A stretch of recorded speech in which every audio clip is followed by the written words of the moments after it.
Yo, what's good, Knicks Nation? Alex Terrace here, aka the Tradicaster, back again with another Game of the Week preview. We are previewing the New York Knicks facing the Toronto Raptors this Friday. They're going to play the Detroit Pistons tonight, so that should be an easy win, but you never know. But they are playing the Toronto Raptors. They're going up to T-Dot, all right?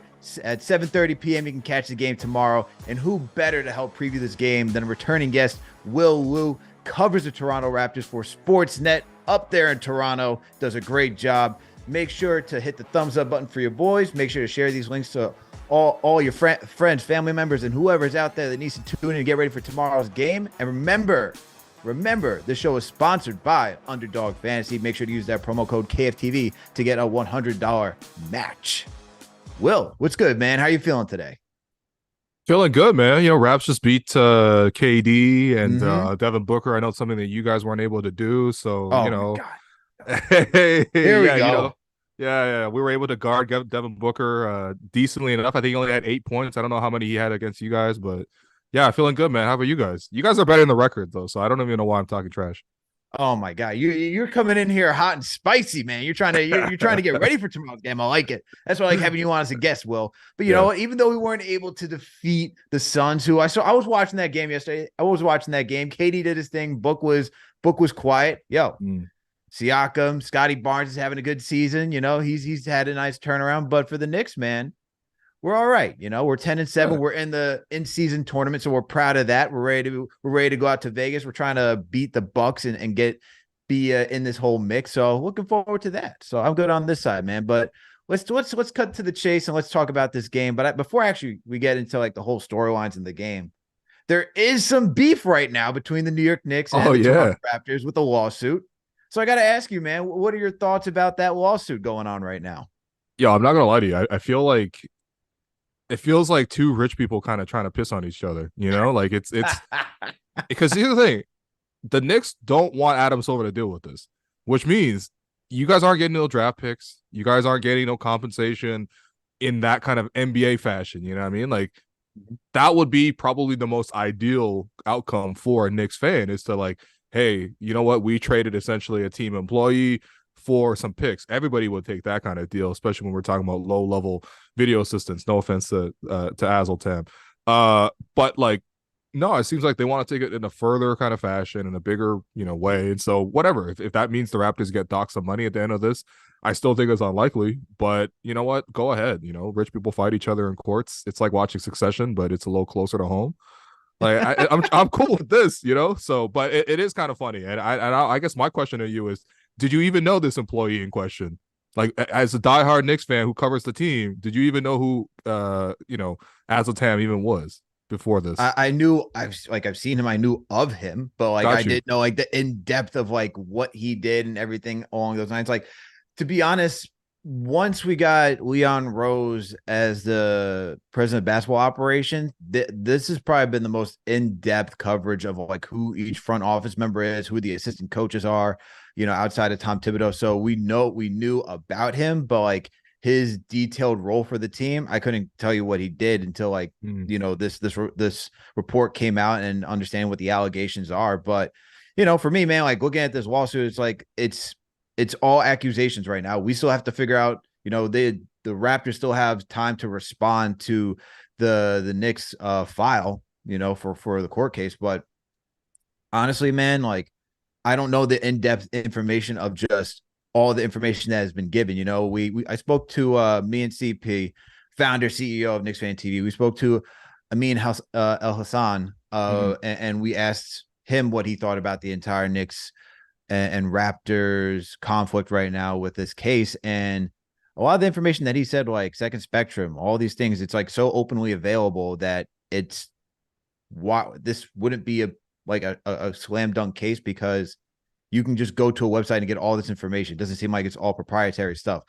I guess the question is there any proprietary stuff that we don't know about that was transferred? But for me, man, that's all what this court case and everything will go down when they start doing depositions and whatnot. So to me, I'm with you. It's rich guys just fighting. I have no idea what to look at it, but like, for Dolan, who has beef with Masai Ujiri, it's like, oh, he got us with the Melo trade for ponying up too much. Oh, he got us with the Andrea Bargnani trade. So now it's like, oh, this is our chance. this is our chance to do something. So that's kind of how I look at this too. Yo, I didn't even take this in until I read Baxter Holmes of ESPN. He's been reporting on this issue. He's been great on it. And he put it in there that the Knicks wanted to hire Masai back in 2020. Yes.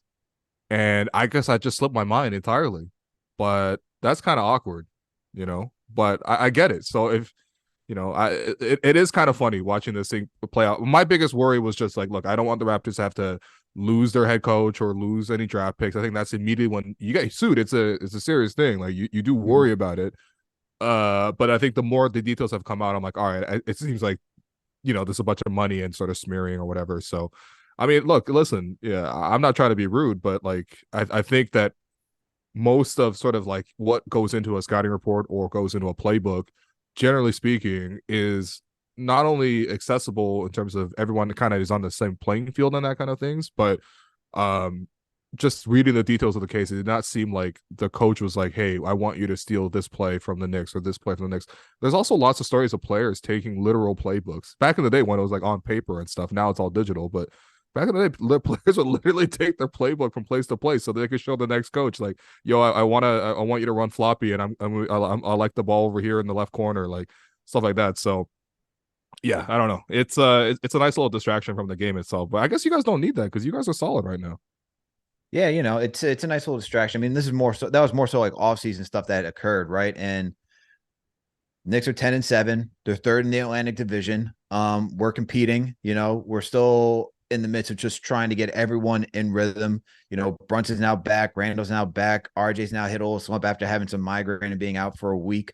But other than that, we're still just looking for our role players to get up to speed, like Grimes, Dante, like Quickly's doing his thing. So the Knicks are in a fine place right now, man. They're going to be a tough team. That's who they are. But as of right now, there's nothing really. This is new territory for Knicks fandom, just because outside of Randall, his second season with the team going to the playoffs, this is probably the only time where I could say that there could be continued success back-to-back years, right? And that's been a long time, because the last time we've experienced that was with Melo when we traded for him, where you had 3 appearances in the playoffs. And after that 2012, 2013 season, once we traded for Bargnani, it was a decade that we're talking about of just even some sort of monochrome of a success. So it's refreshing at this point. But let me ask you, man, because this is a whole preview to talk about both teams. How's the Raptors been? What's it like for this season so far? Because last year was up and down when we last spoke, and now it seems like even though you guys don't have the wins to reflect the record that maybe you want to see, it seems like things are starting to bounce back, especially for Scotty Barnes. Oh yeah, I think last time we spoke, we talked about like, Scotty's been inconsistent. It's been like we want the next level from him. He's hitting that next level on a consistent basis. Like you saw last night, it was what, KD's in the game, Booker's in the game, and the most impressive player in the fourth quarter was Scotty Barnes, man. The guy had 12 points in the fourth quarter, half of the Raptors scoring, played great defense as well, two-way player. And I think the key for Scotty is just like how much energy he brings to the game. There's like a switch that he can flip. And when he hits that switch, like it's like the same thing he did to Wemby. There was like a national TV game where the Raptors beat the Spurs in overtime, and that was like maybe like 6-7 games into the season. Scotty took over that fourth quarter, same kind of deal, 17 points, including a step back 3 to tie the game and force overtime. He's that type of guy now. So, I think that's really allowed the Raptors to get really excited about their future, because it's like clearly no matter what happens with the rest of the roster and whatever, they're all going to be in trade rumors. We had Shams on our show earlier this week. He's like, yeah, basically Scotty's locked down. Everyone else, you don't know, man. Make sure you rent in Toronto. Don't buy it. But like, no matter what, the long term is going to be okay, because Scotty, I think, is making that jump, which, he obviously showed great things. I mean, he's rookie of the year in a really good rookie class, so he's continuing to make that jump. Early in the season, the Raptors could not get Pascal Siakam going at all. He can't. Also, right now, he's in a wicked cold slump from 3. He was 1 of 5 from 3 last game. He's basically been 1 of 5 from 3 every single game. He's really been struggling, even on wide open threes. He's missing.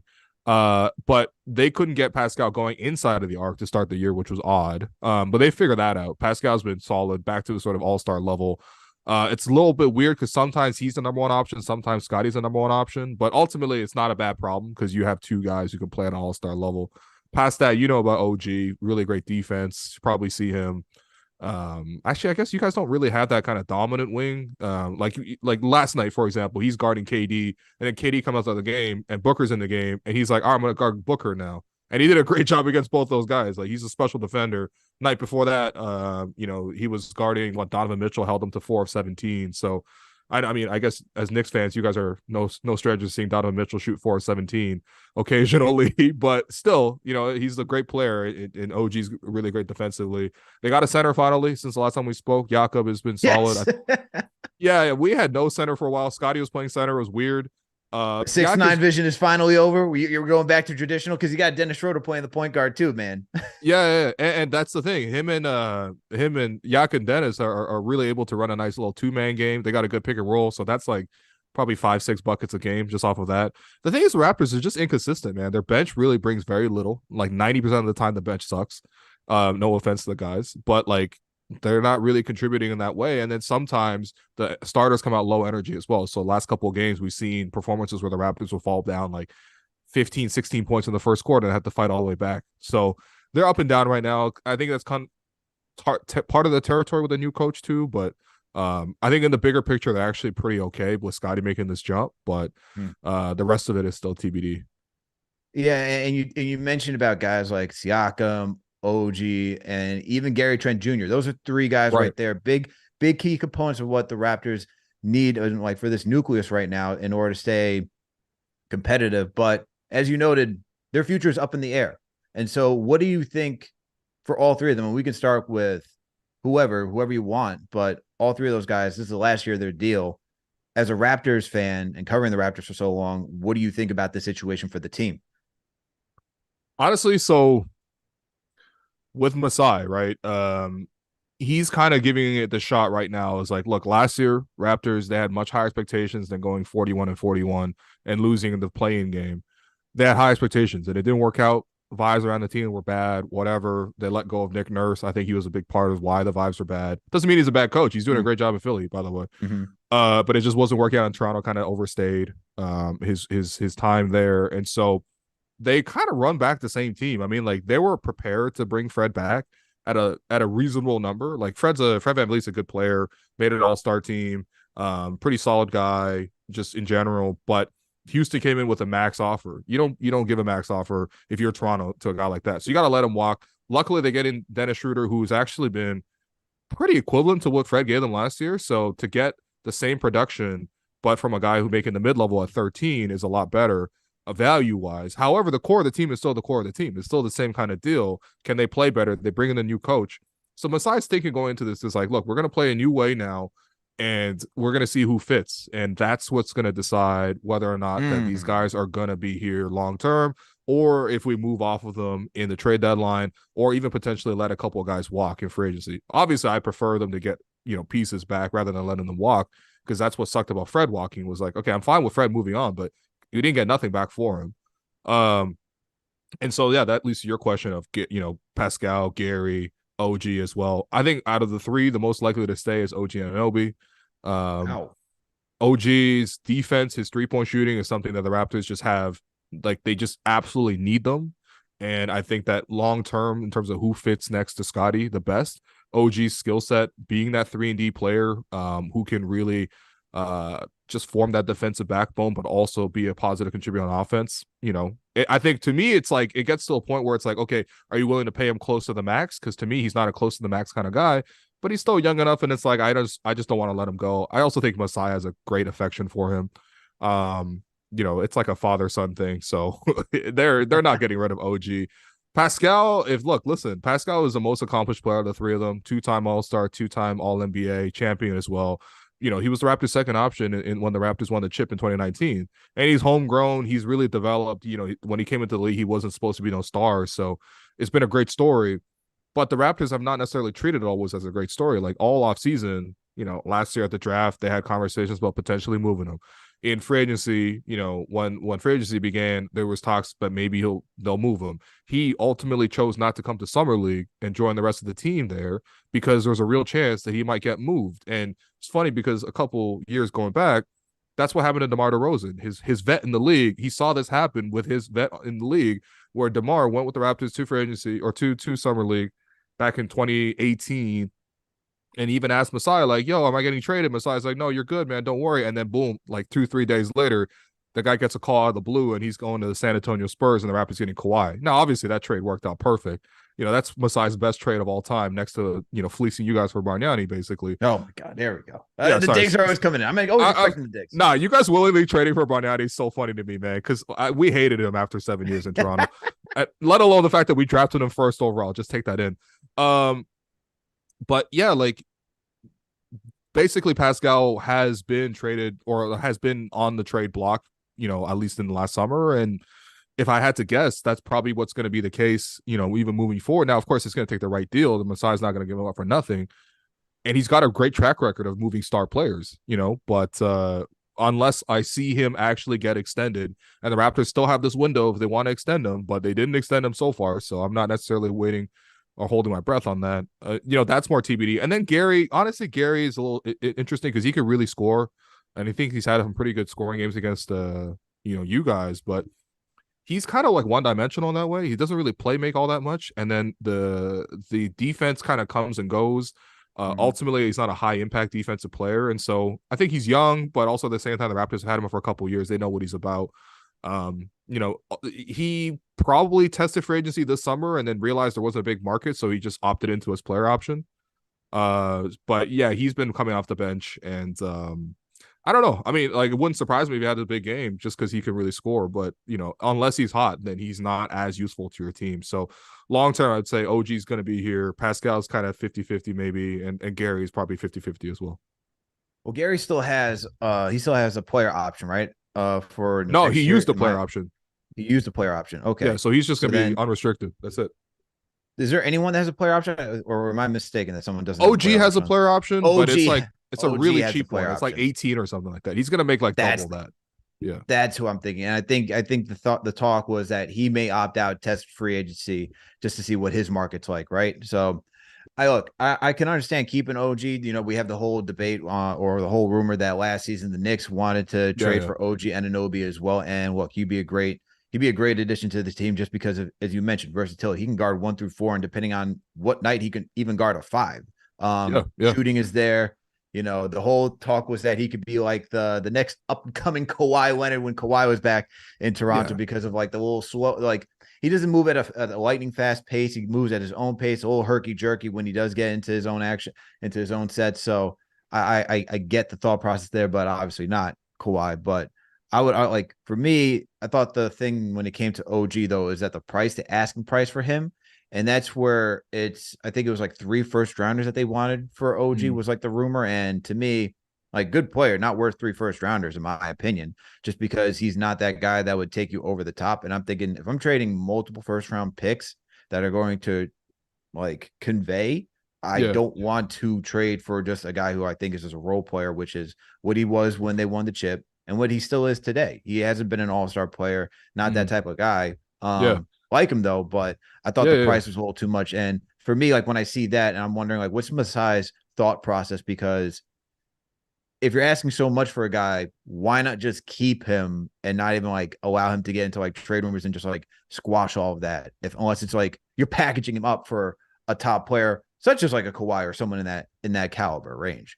I think that's the kind of trade that it will take to let Masai part with OG. Like, to put this in perspective, Raps were part of the Damian Lillard trade discussions in the summer, because obviously it was like, okay, everyone thought he was going to go to the Heat, and it dragged on and it dragged on and dragged on, and ultimately other players started coming in and trying to like jump in to see. And I don't think the Raptors would have ultimately got that deal done with Dame. I really don't think Dame wanted to come to Toronto, but like even in those trades, OG wasn't in the trade discussion. So that's Damian Lillard under contract for 4 years. Like, say what you want, but that would have fixed a lot of the Raptors' problems. Raptors really can struggle to score a lot, and they don't have a lot of strong guard play. Like, the Raptors guard rotation is Dennis Schroeder. All due respect, he comes on my show every week, so appreciate Dennis. I hope you're not listening to this.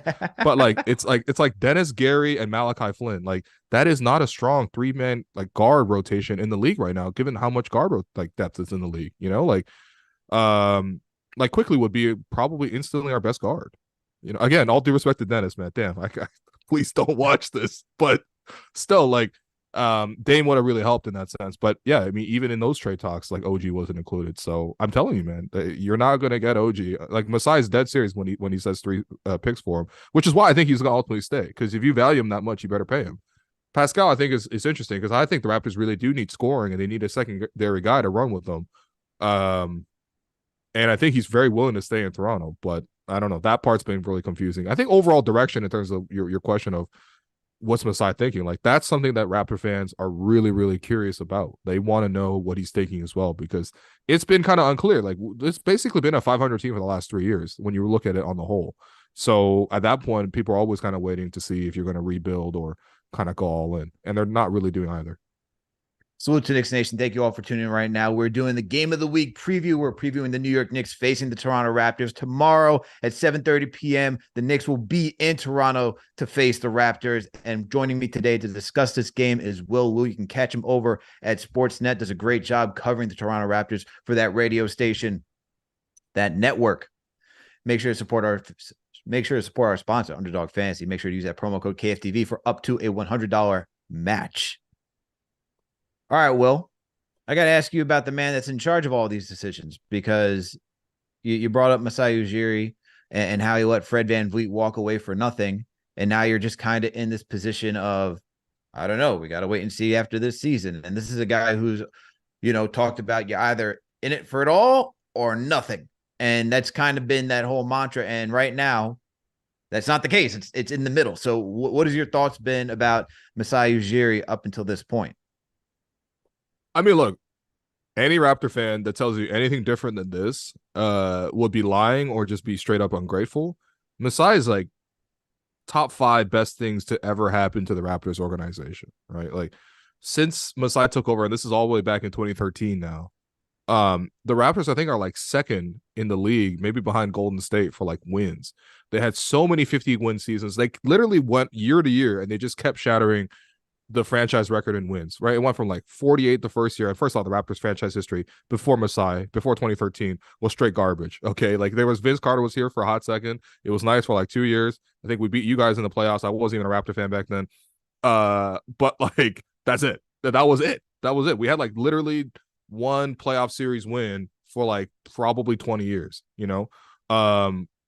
So Masai takes over. They get a lot of success. The team is much more successful on the court. That leads to success off the court. Lots of great, valuations, all that kind. I don't know. The rich people get richer, kind of thing. But yeah, I mean, and of course that led to the championship. And it was like at that point, Masai was untouchable, man. Like literally untouchable. But I think since then it's been a little confusing, and it's not too dissimilar to other teams who win that one chip, but that's not a dynasty. It's like when the Mavericks won their one title back in 2011. That was awesome. Dirk had that great run. They had some vets. They contributed. But even that summer, they let Tyson Chandler go to you guys, right? And that changed, I think, a lot for you guys back then. I think he won Defensive Player of the Year and really rejuvenated your squad. But I think that led to the Mavericks really taking a dive. And they've been really questionable ever since. And they never really rebuilt in that stretch as well.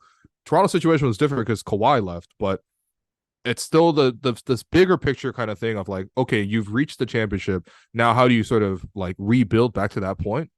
It's been a really difficult thing for Masai to answer. And so I look, they tanked 1 year because they were in Tampa due to the pandemic.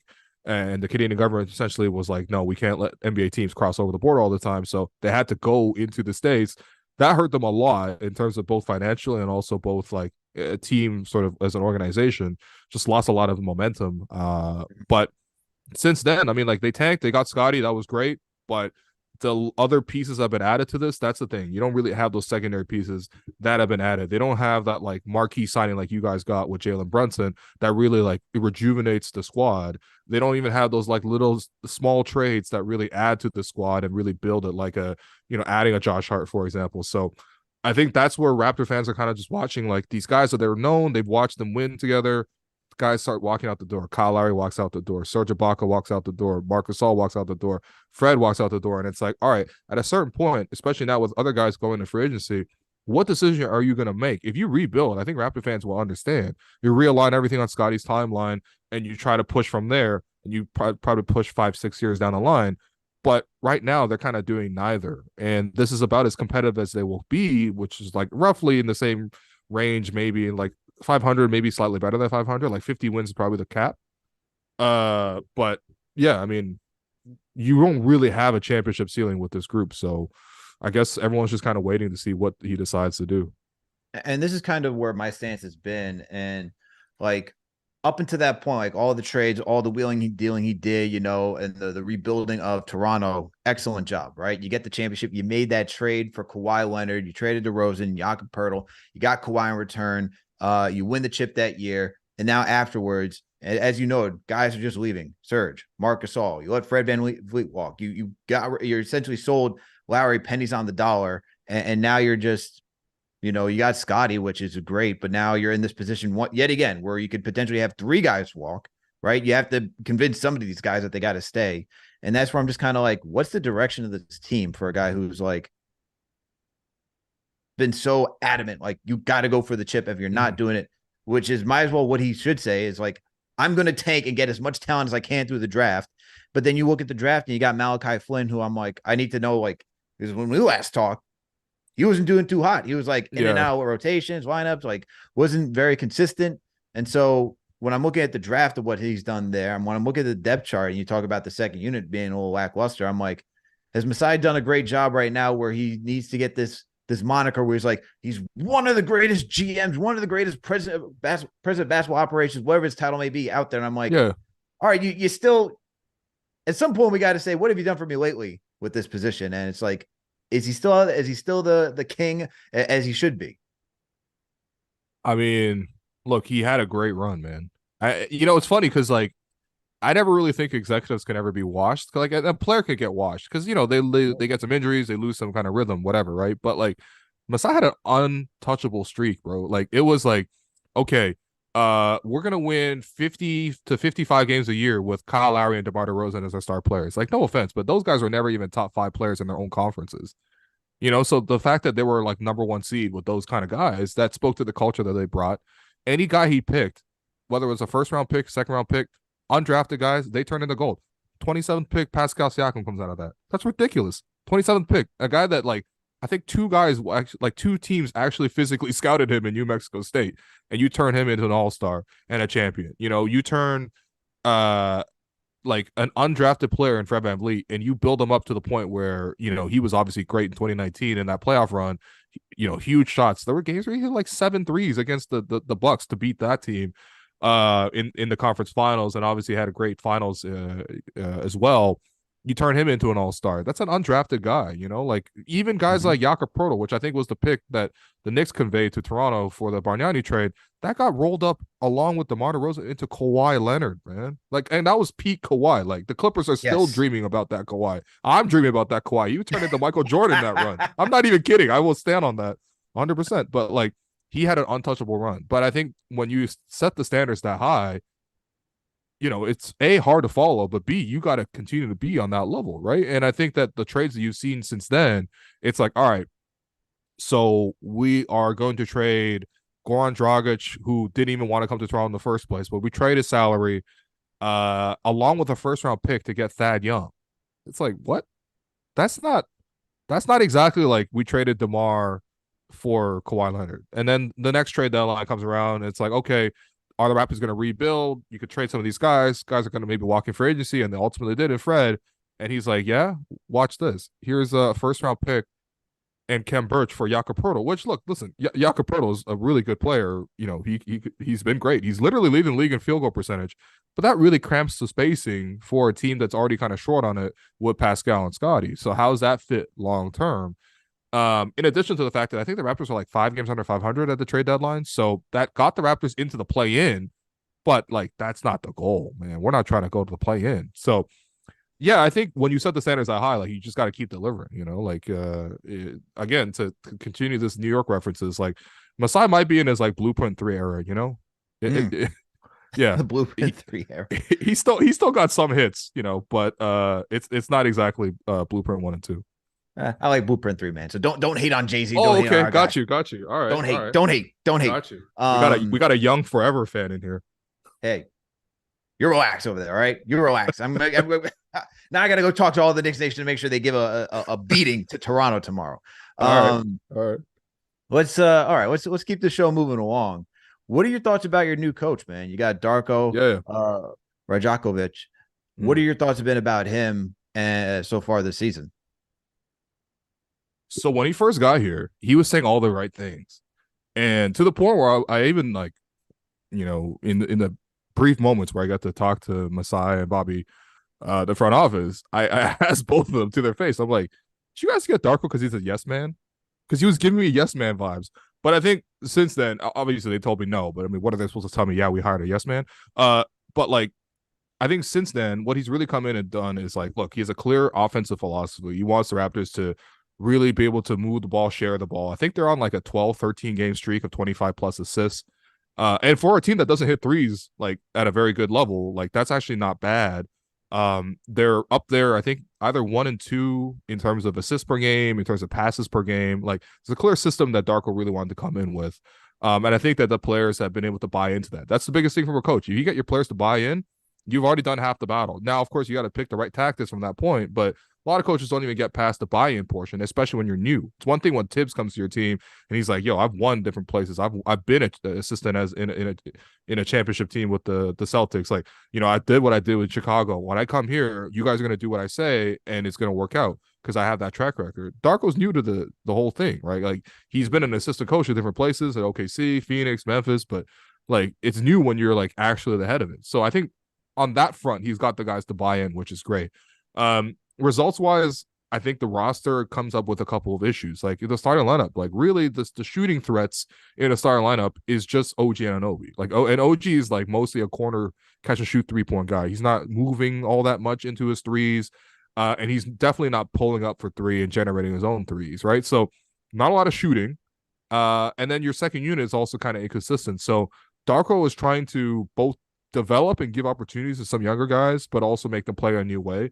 So in all that context, I think he's actually been pretty solid. Plus, it seems like all the guys still really rock with him. I mean, it's only been like 2 months, so if they didn't like him, that'd be a real problem. But I think the guys really do genuinely connect with him, so that's been really strong. Oh, and also Dennis Schroeder is a decent shooter as well. Again, I can't really just diss my guy like that all the time, but he's like above league average for sure. Above league average for sure. No, he's doing okay, man. He's actually shooting the ball really well right now, which has been helpful because again, I think on the scouting report coming into the season, number one thing for Dennis would not be that he's a good 3-point shooter. It would be like he's going to drive downhill and be quick. Look, man, for sure, it comes in waves. It comes and goes. That's who he is as a player. Yeah. He did that in LA. He did that wherever he's been, out in Atlanta. The list goes on to OKC. That was probably his best when he was with Chris Paul and LeBron. Those are his 2 best years. Still made the wrong decision on not taking that contract with the Lakers. But hey, you can only do what you can do. He would tell you, man. He would tell you that was erroneously reported. Trust me. We've had conversations. Erroneously reported. Yeah, that's his stance on this. So I'm here to relay that message.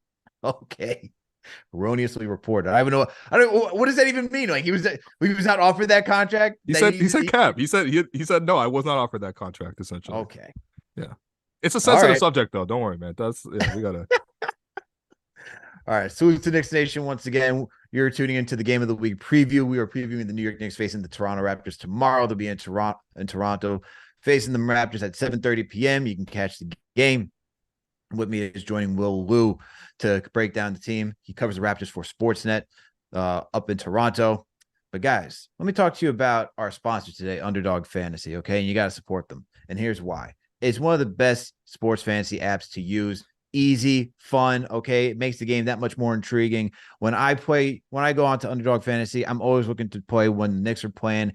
And look, they just got easy categories and make it that much more engaging, all right? Outside of just field goal attempts and stuff like that, they give you different things, steals. They make it spicy. Do you think they're going to get a steal tonight, a block tonight, to even ante up how much money you could potentially win?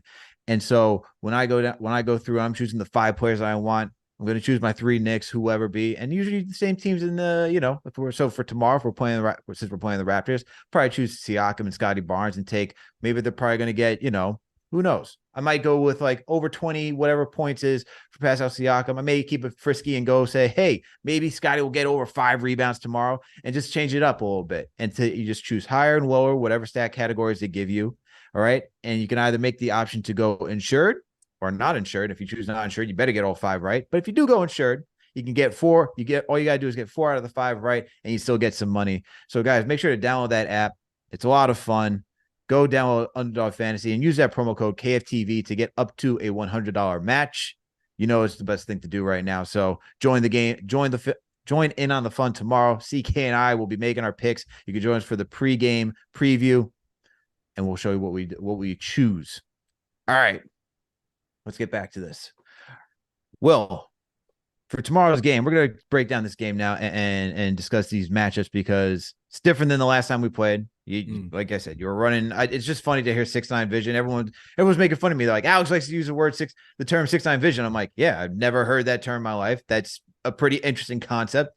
Didn't really work out for you guys. Not catchy, man. Not catchy at all. Didn't work out for you guys. And Masai's like, you know what? This thing's terrible. Let me flip that around because all you had was Fred VanVleet. And I had to watch Pascal Siakam try to guard Mitchell Robinson. And I'd love to see that matchup now because that wouldn't last very long against Mitch and how he's playing right now. So, hey, let's talk about these matchups. Key matchup for me tomorrow is Julius Randle against Pascal Siakam. Both of these guys are averaging 19.9 points per game. They're rebounding pretty well. You're saying Siakam's going through a little bit of a cold streak. Well, Randle is getting back in form, if not in form right now, and he's changed his game yet again. First time, he was getting downhill and just shooting the mid-range, barely shooting threes when he made the All-Star team his first year. Last year, he was shooting way too many threes, had some of the most attempts and most makes, but the percentage was not there at 34%. So he was doing it, though, but he still was an All-Star last year and All-NBA as well. This year, he's decided to say what I've been asking him to do, which is just be a wrecking ball, drive down the lane, attack the paint, finish around the rim. He's been doing that really well, and he's been reading the double teams better too, passing it out, making the right reads. And so Randall's just playing like an all-star yet again. He's been pretty strong to start the season. After the first 6 games, it just took him a little bit after the ankle injury and the surgery he had this offseason to get back in rhythm. He's doing well. What do you think about that matchup going against Siakam, who, look, as you mentioned, all-star in his own right. Dude's talented. Even though he's struggling right now, I believe that he's going to figure out and get back to where he was in the previous seasons.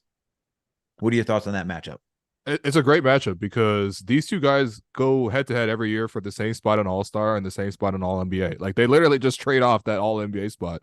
No, I mean, listen, for Siakam, it's the three-point shooting has never been his strength. Sometimes he's league average, sometimes he's not. Good thing with Siakam is he doesn't rely on the three. What he does is he lives in the post. He's really good with his back to the basket, but also really quick facing up towards the basket. You guys have really solid rim protection, obviously. I mean, you guys are great defensively this year in general, but, you know, Mitchell Robinson, obviously, you know, lurking as that weak side shot blocker. You can help off of Jakob Poeltl, mostly because obviously he doesn't shoot outside of layups. But yeah, that's where Pascal thrives. And I think the good thing with Pascal is similar to Randall in that way, where he's able to really put pressure on the paint and then he's able to distribute. And he's done a really good job, whether that's kicking it out to the corner, kicking out to the top for threes, or even that little shovel pass to Jakob. He's done a good job with that. So, I mean, whoever wins that matchup probably is going to win the matchup or win the game overall for their team. You know, I think that you'll probably see a lot of Scotty or OG guarding Brunson, and that's going to give Brunson some issues just because those guys are really great defenders. No disrespect to Jalen, but you know, that power forward matchup, as you're mentioning, is going to be huge, and I'm probably going to see a lot of them guarding each other. Quite honestly, we've seen OG guard, you know, Randall in the past, so it depends. But it was a different coach, you know, so who knows? Darko might choose to play it differently, but yeah, ultimately, those two are kind of relatively in the same tier. Like, I'm a little more biased. I'm going to say Pascal's in a better tier than Julius, but you might tell me differently. But yeah, I mean, I don't know, man. Julius Randle threes, though. I know they're like a roller coaster, but I remember last year he came to Toronto in the first quarter, he hit like 6 threes. So I don't know. So part of me, I'm like, it looks like bad shots to me, but sometimes he actually does make them. But it was a little relieved to see that he's shooting in the 20s for 3. Now, I can be critical of Julius, but I'm going to give Julius the edge in this matchup just because of his physicality. Like Siakam, I got you. More of a slippery fish, I would say, because he's he's more of a finesse guy. But look, the Knicks have a rugged way of playing. I'm going to give the edge to Julius in this one, just for strength and how he can just bully people. And look, last year, when I had to go back and I was like, I had to think about like who's guarding Julius because of how the team was constructed for the Raptors last year. And it was a mix. It was a mix between OG and Scotty Barnes. I don't see Scotty guarding Randall this year just because you don't need to have Siakam on Mitch this year. Because you got Jakob Poeltl. So I think Siakam's going to stay on Randall this year. I think, as you pointed out, it's going to be Scotty, maybe OG on Brunson, which wouldn't be shocking.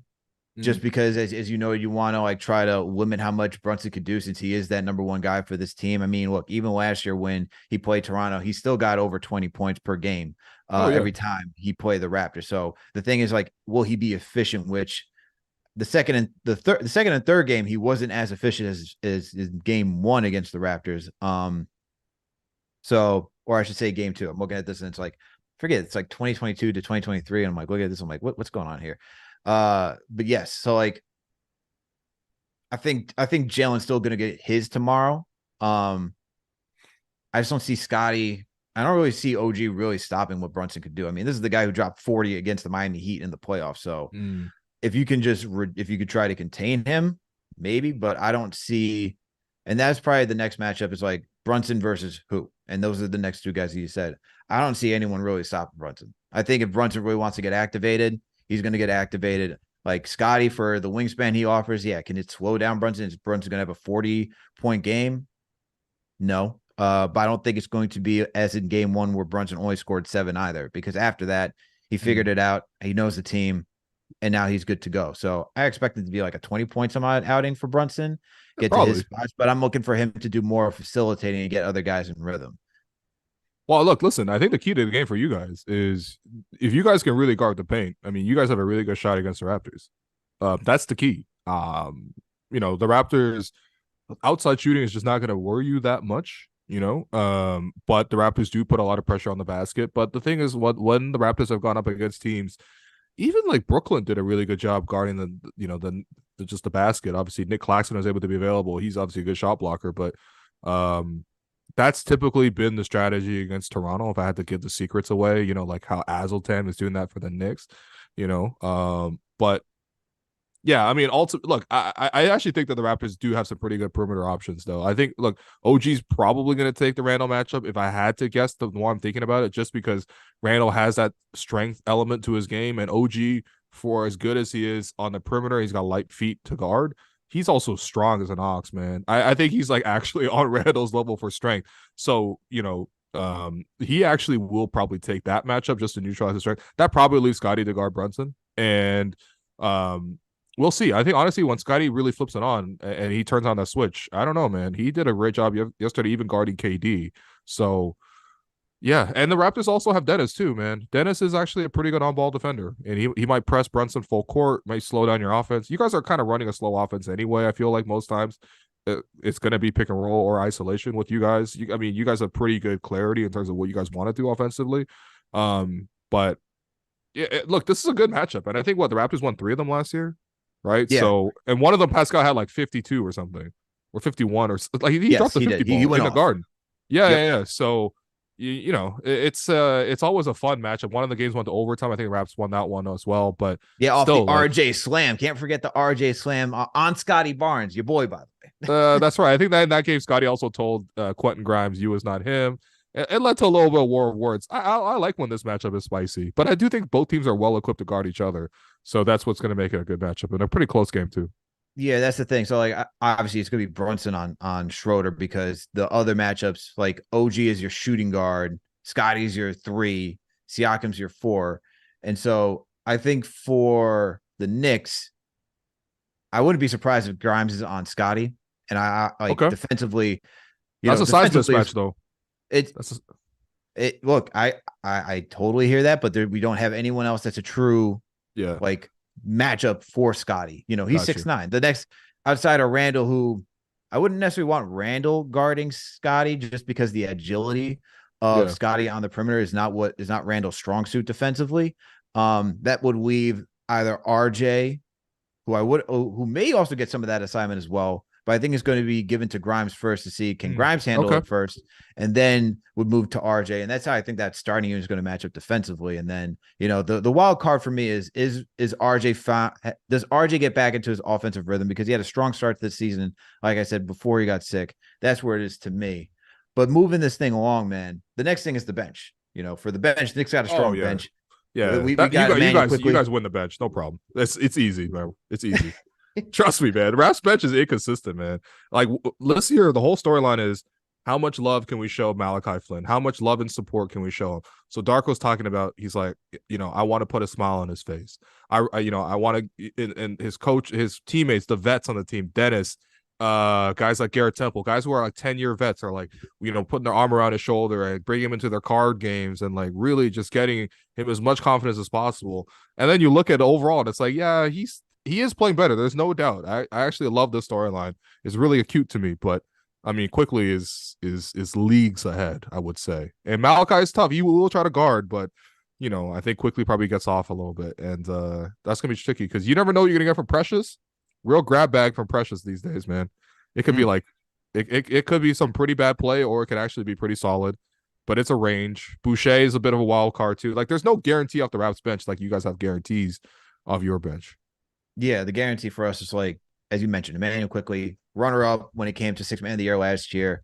Then you also got Josh Hart. You got Dante DiVincenzo. We got Isaiah Hartenstein. And then RJ runs with that second unit. And that's where it's the quickly RJ show where both of those guys start to pour in their points.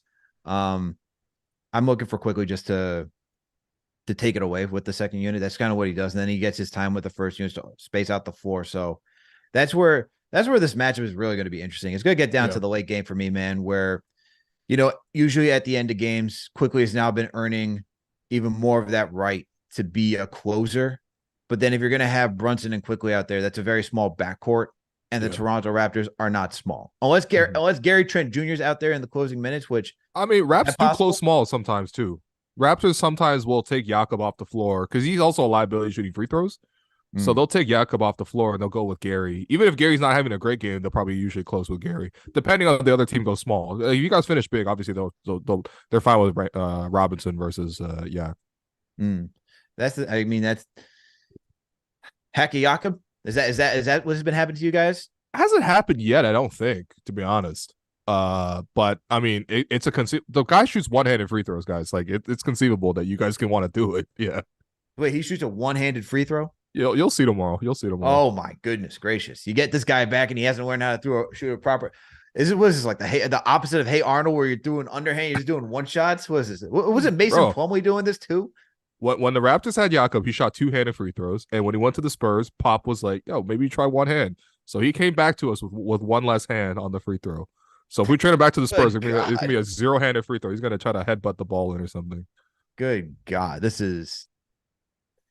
I see you in the chat, JJ. Shout out to everyone who's tuning in right now. Shout out to Knicks Nation. Shout out to all the franchise channel members. We got JJ in here. We got Jamaica Queens in here.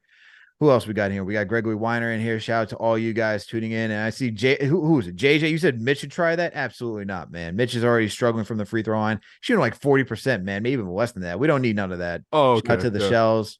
Oh, we got to hack him then. Because the Raptors did actually hack Claxton when the Raptors were down against the Nets. So Darko might try to do that same thing with if they want to get your rim protection off the floor. Well, who is it? The Suns tried that, and the Heat did hack and Mitch. And it was a trend that they did, that the Cavs did in the playoffs last year, and then Mitch just hit his free throws magically, and I was like, everyone was just in the crowd standing like, "Yo, it's not going to work this time." Amazing. I got to ask you about one more player, and then we're going to wrap this show up, Will, and it's Grady. How has Grady been for the Raptors so far?